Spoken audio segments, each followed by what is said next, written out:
लेकिन ये 4 तस्वीरें आतंक के आका के संत की, ये 4 तस्वीरें टीवी 9 भारतवर्ष दिखा रहा है, क्योंकि काबुल में जिस जगह पर उसने पनाह ले रखी थी वो घर सामने है और किस तरीके से ड्रोन के जरिए इस हमले को दिया गया अंजाम, अटैक हुआ, ये भी तस्वीर आ चुकी है। और ड्रोन अटैक के बाद धुएं का ये गुबार नजर आ रहा है। अल जवाहिरी के मारे जाने की पुष्टि अमेरिका ने खुद कर दी है और किस तरीके से CIA के इस ऑपरेशन ने जिस तरीके से अंजाम दिया गया, उसके बाद बाकायदा ग्राउंड सर्वे भी किया गया, यानी सबूतों के साथ ये बात अमेरिका कह रहा है दुनिया के सामने कि आतंक के आका का अंत उसने कर दिया है और अल जवाहिरी मारा गया है। तो काबुल में अमेरिकी स्ट्राइक में ढेर हुए जवाहिरी की एक एक इनपुट, एक एक डिटेल टीवी 9 भारतवर्ष आपको बता रहा है। और इस बीच अगली बड़ी खबर यह कि तालिबान ने अमेरिकी एयर स्ट्राइक की पुष्टि की है। अमेरिका ने सोमवार को काबुल में एयर स्ट्राइक किया था, यह तालिबान ने खुद माना है। अपने फ्री टाइम को ATM बनाइए, अपने घर से ही उद्यम शुरू कीजिए, अपने रसोई को बनाइए कारखाना। फ्रीडम ऐप को अभी डाउनलोड कीजिए। कि ड्रोन ने काबुल में एक घर को टारगेट किया, जबीउल्लाह का ये मानना है, साफ साफ कहा है कि अमेरिकी ड्रोन ने काबुल में एक घर को टारगेट किया है और अमेरिका ने सोमवार को काबुल में यह स्ट्राइक किया था। सोमवार को स्ट्राइक हुई और उसकी पुष्टि खुद तालिबान ने कर दी है। अब पानी सर, सवाल यही बना हुआ है, ये पूरा एरिया इनपुट अगर आप देखें तो जाहिर सी बात है 6 महीने से एक एक इंफॉर्मेशन गैदर कर रहे थे। सवाल यही है कि किस तरीके से एयर स्पेस का इस्तेमाल किया गया। ये जो इंफॉर्मेशन लगातार इनके पास थी, यानी निगरानी ना सिर्फ हर उस इलाके की बल्कि उस घर की भी थी जहां पर बड़ी सुरक्षा के बीच जवाहिरी मौजूद रहा। देखिए, ये एक ऐसा मिशन था जिसमें रीटेक्स नहीं हो सकते और एक बार मिशन में आपने अटेम्प्ट किया और नहीं, वो चूक गया निशाना और मिशन कंप्लीट नहीं हो पाया, तो आप जब दोबारा मिशन करेंगे तो इसमें बहुत ही एड़ी चिड़ी का जोड़ लगाना पड़ेगा। हालात बहुत ही सेंसिटिव थे क्योंकि इसके जो बाकी जो कनेक्शंस हैं पूरे ग्लोबल अक्रॉस द ग्लोब जो है इसका प्रभाव पड़ेगा। हमें पता है इसको, इसके बारे में जो जियोपॉलिटिक्स का है वहाँ में वो भी, उसमें भी फर्क आएगा क्योंकि जो डिक्लेरेशन था अमेरिका और तालिबान के बीच में जो हुआ था उसमें कई चीज़ें जो तय की गई थी उसके मुताबिक चीज़ें बढ़ नहीं रही थी और ये था कि शांति के साथ जो है वो अमेरिका वहाँ से पलायन करेगा और तालिबान उसका लेगा, लेकिन ऐसा हो नहीं पाया और तालिबान जो है वो शुरू से ही अपने कट्टरता के वजह से चर्चा में रहा और जो एक आवश्यक लीडरशिप थी वो वहाँ पर नहीं मिल पाई।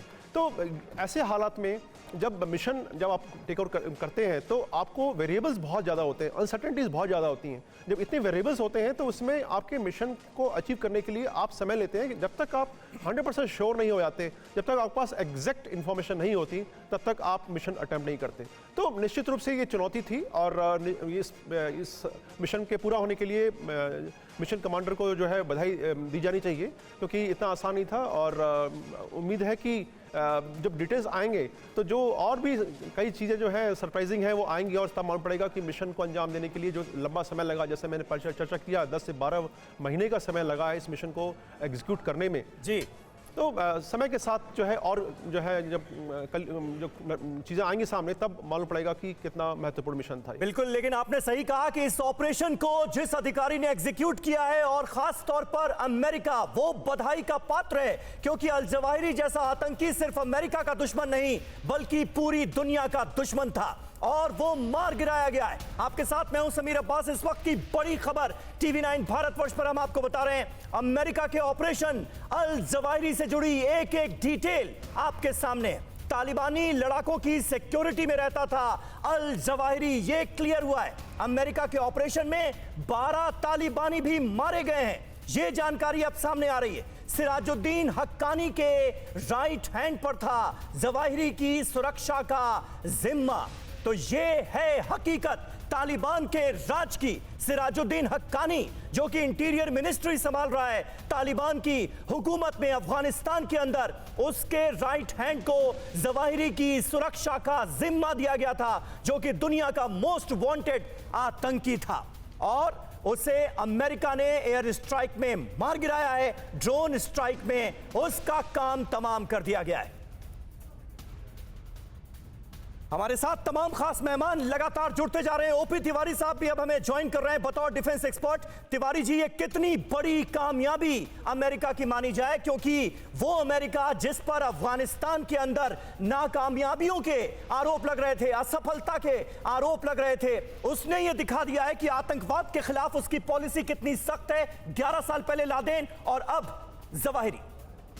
ये बिल्कुल सही है। अमेरिका ने अभी तक फिलहाल कुछ दिनों से काफ़ी स्लो था टेररिज्म एक्टिविटी पर। ये स्टेप क्लियरली डिफाइन करता है कि अमेरिका इस टेररिज्म के अगेंस्ट काफ़ी मुक्त बंद है कि हमें कुछ करना ही है इसके खिलाफ में। ये कदम दुनिया में बाइडेन का जो इमेज है उसको थोड़ा इम्प्रूव करने की कोशिश करेगा डेफिनेटली। अभी बाइडेन ने ऑलरेडी बैकफुट ले चुके हैं यूक्रेन में, लेकिन ये टेररिज्म के जो अगेंस्ट अटैक था, ये तो मेरे ख्याल से विश्व में सारे देश इसको पसंद करेंगे और ये बहुत ज़रूरी भी था।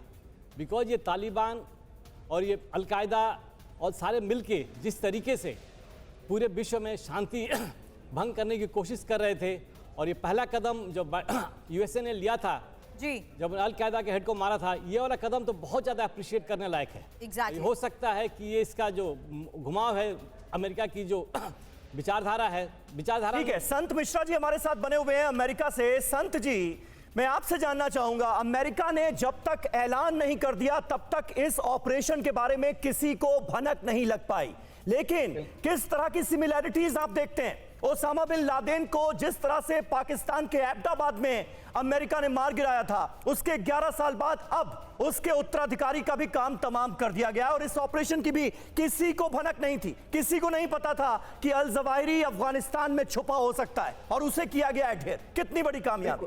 बिल्कुल बिल्कुल, थैंक यू। देखिए, यहाँ तक मैं पहले बता रहा था कि यूएस इंटेलिजेंस के कुछ खासी जो लोग हैं, जो सीआईए के जो विलियम बर्न्स के साथ जो लोग हैं, उन्हीं को ये पता था। यहाँ तक कि उनके जो नीचे डेप्यूटी लोग हैं, दे डिडंट नो कि ये ऑपरेशन हो रहा है। जब बाइडेन टेलीवाइज करते हैं कि वो जवाहिरी कुख्यात आतंकवादी मारा गया, तो उसका 200% शक होना सही है। नहीं होगा तो फिर दुनिया के सामने इनकी साख गिर जाएगी। तो अनलेस एंड अनटिल ये कंफर्म हो गया, ये 30 जुलाई सुबह 6:30 बजे वो बालकनी में था, उसको मारा गया, ग्राउंड क्लियर हुआ वहां से जाके कि तब इन लोगों ने टेलीवाइज किया कि yes he has been killed. और एक बात मैं वजह की बताऊं कि अमेरिकी जनता कभी भी तालिबानियों पे विश्वास नहीं कर सकते, बिकॉज वो एक कबायली तरह के लोग हैं। दे ऑलवेज वांट और they are always against Americans. तो दूसरी बात, अगर और ये बात साफ कर रहा है कि तालिबानियों को लगे कि they are safe in their country, no they are not safe. अगर वो उल्टी हरकत करेंगे तो अमेरिका उनके ऊपर वही अंजाम देगा जो आज जवाहिरी के साथ हुआ। और जहां तक हमारे सहयोगी हक्कानी, लेकिन हैरानी इस बात की है कि तालिबान हमले की पुष्टि जरूर कर रहा है, लेकिन तालिबान प्रवक्ता ज़बीहुल्लाह मुजाहिद कह रहे हैं कि हमले की निंदा करते हुए अंतर्राष्ट्रीय सिद्धांतों के नियमों के उल्लंघन की बात कर रहे हैं। सुधाकर सर, मेरे हाथ में इस वक्त यूएन सिक्योरिटी काउंसिल की ये लेटेस्ट रिपोर्ट है, जो ये भी साफ तरीके से बता रही है कि किस तरीके से अलकायदा अपनी पैठ जमाता जा रहा था और एक सेफ जोन बन चुका था साउथ और ईस्ट ऑफ अफगानिस्तान अलकायदा के लिए। सुरभि, बहुत बढ़िया मुद्दा आपने उठाया है, मुबारक हो। और मैं समीर जी को शाबाशी देता हूं, बहुत धन्यवाद। अच्छे पॉइंट्स आप ये डिस्कशन में सामने ला रहे हैं। Thank you sir. एक पॉइंट, आपका सवाल का जवाब देने से पहले एक पॉइंट ग्रुप कैप्टन पांडे साहब जिक्र कर रहे थे जी। देखिए, इसमें काफी चीजें हैं जो अनदेखी लग रहे हैं, लेकिन मिले जुले हुए हैं। हम एक्चुअली आपका जो डायरेक्शन है डिस्कशन का, उससे ज्यादा डेविएट करना नहीं चाह रहे हैं, लेकिन इमरान खान को पॉलिटिक्स से हटना, नए डिस्पेंसेशन पाकिस्तान में लाना, और जो टेक्नोलॉजिकल बेसिस जो इमरान खान डिनाई करते रहे अमेरिका को, इसकी परमिशन डिस्क्रीटली और टैसिटली अमेरिका को मिलना, प्लस पेशावर और काबुल के बीच में ज्यादा डिस्टेंस नहीं है। यहाँ पे लॉन्च पैड, ये खैबर पख्तूनख्वा में लॉन्च पैड्स एस्टेब्लिश हो रखे हैं। जो आपकी चर्चा हो रही थी कि ये ड्रोन्स कहाँ से लॉन्च हो रहे हैं, कहाँ से गाइडेंस मिल रहा है, मेरे असेसमेंट के मुताबिक जो पुराने लॉन्च पैड्स थे उनको रिवाइव किया गया है। अमेरिकन अभी फुटप्रिंट बढ़ा हुआ है, टेक्नोलॉजिकल बेसिस को काफी बढ़ोतरी मिली है। ये एक हिस्सा था। दूसरा जो पॉइंट आप उठा रहे हैं अभी, मैं तो सिर्फ इतना ही कहूंगा कि इसमें आईसिस खोरासन का काफी हद तक इनका सबको मालूम है अल-कायदा और आईसिस खोरासन के बीच में बड़ा सीरियस टक्कर है। वो आंख से आंख मिला के वो नहीं देख सकते। हालांकि हम जानते हैं आईसिस खोरासन का किस तरह उनकी शुरू हुआ था। यही तालिबान का जो ब्रेकअवे फैक्शन है, ये जाके मिले थे 2015-16 को। लीडरशिप प्रॉब्लम के बावजूद इनकी फैलाव बढ़ते जा रहा है। आज के दिन में अल-कायदा के ऊपर चाहे हम कितने भी एट्रिशन करें, इनकी बढ़ावा नॉर्थ वेस्ट अफ्रीका और सेंट्रल अफ्रीका की तरफ ज्यादातर बढ़ते जा रहा है। चाहे इथियोपिया की ठीक है सुधाकर जी, आप जिन बातों का जिक्र कर रहे हैं उसी को आगे बढ़ाते हुए एक बार फिर मैं अमेरिका का रुख करूंगा। अपने फ्री टाइम को एटीएम बनाइए, अपने घर से ही उद्यम शुरू कीजिए, अपने रसोई को बनाइए कारखाना। फ्रीडम ऐप को अभी डाउनलोड कीजिए।